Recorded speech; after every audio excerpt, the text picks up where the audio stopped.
Saudara-saudari yang terkasih dalam Yesus Kristus, Injil hari ini cukup panjang tentang perjalanan ke Emmaus.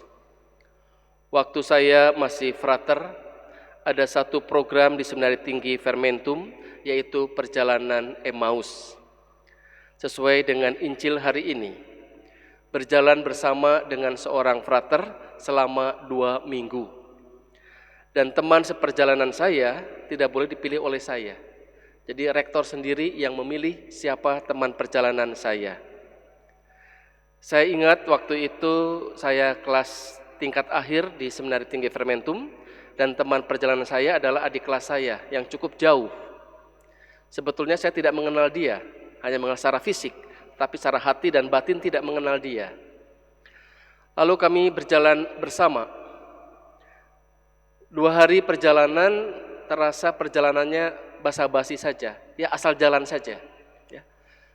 Tetapi dalam hari yang ketiga, karena kami makan bersama, ya, juga kalau sudah mau sore kita cari Bapak RT atau Pak RW untuk kita juga bisa tidur di musola atau di pos ronda. Setelah itu juga sebelum tidur kita sharing, ngobrol, dan itu dilakukan selama 2 minggu berturut-turut. Mau tidak mau, saya mengenal teman saya. Yang dulu saya mengenal secara fisik, tetapi sekarang saya mengenal dia secara hati, secara batin. Dan akhirnya saya bersyukur perjalanan Emmaus selama 2 minggu ini, saya semakin mengenal teman serumah saya, frater sama-sama dengan waktu frater di Seminari Tinggi Fermentum. Saudara-saudari yang terkasih, apa makna dari perjalanan kedua murid ke Emmaus?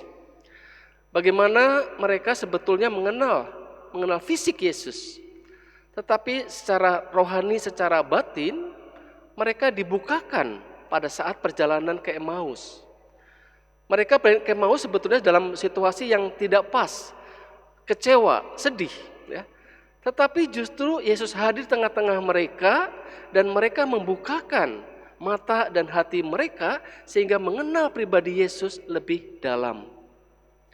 Dan saya yakin dalam kehidupan kita sehari-hari, kalau kita fokus dengan teman seperjalanan kita, baik pasangan suami istri, fokus dengan pasangannya, fokus dengan anak-anak kita, fokus dengan teman sekomunitas, ikut bersama-sama terlibat, saya yakin pasti kita akan semakin mengenal pribadi dia, dan kita mencoba untuk menerima mereka apa adanya.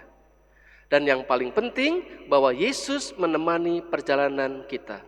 Diimani apapun, siapapun yang pergi bersama dengan kita, diimani bahwa Yesus menemani perjalanan kita. Sehingga kita mendapatkan sesuatu dari peristiwa ini. Kita lihat juga bagaimana pengalaman Petrus dan Yohanes dalam bacaan yang pertama dari Kisah Para Rasul. Ini sebetulnya kisah ini terjadi setelah Yesus bangkit. Ketika mereka berjalan ke Bait Allah, tiba-tiba mereka bertemu dengan seorang yang lumpuh. Dan Yohanes bersama dengan Petrus mengatakan sesuatu yang sangat indah dalam sabda Tuhan hari ini, emas dan perak tidak ada padaku, tetapi apa yang kupunyai kuberikan kepadamu, demi nama Yesus Kristus orang Nazaret ini berjalanlah.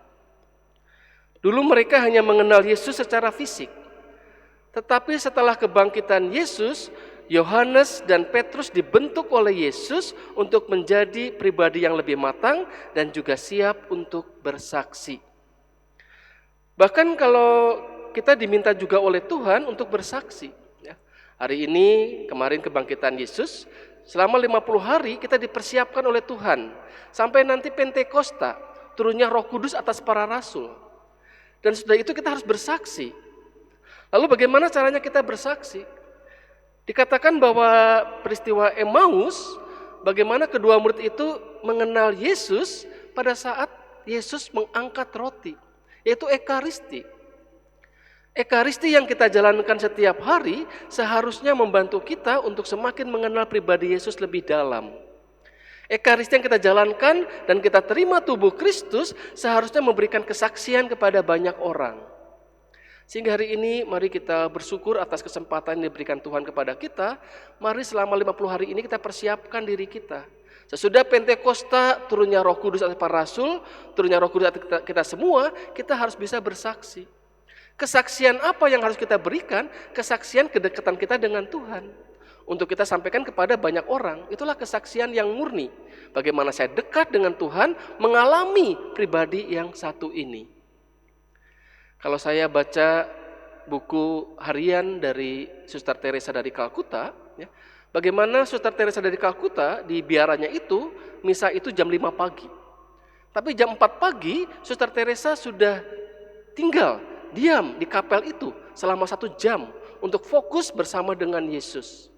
Setelah itu Ekaristi, dan apa yang kita tahu, karya-karya Suster Teresa begitu hebat dan kita kenal bagaimana dia bisa menolong banyak orang. Ekaristi menjadi puncak kekuatan kita untuk semakin mengenal pribadi yang satu ini. Mari kita raih kesempatan untuk juga kita bisa bersaksi untuk banyak orang yang membutuhkan kita. Banyak orang membutuhkan kehadiran kita, kesaksian kita. Ya, sejauh mana saya juga minta kepada Tuhan dipakai untuk menjadi saksi yang hidup bagi orang-orang yang kita jumpai setiap hari. Mari kita hening sejenak.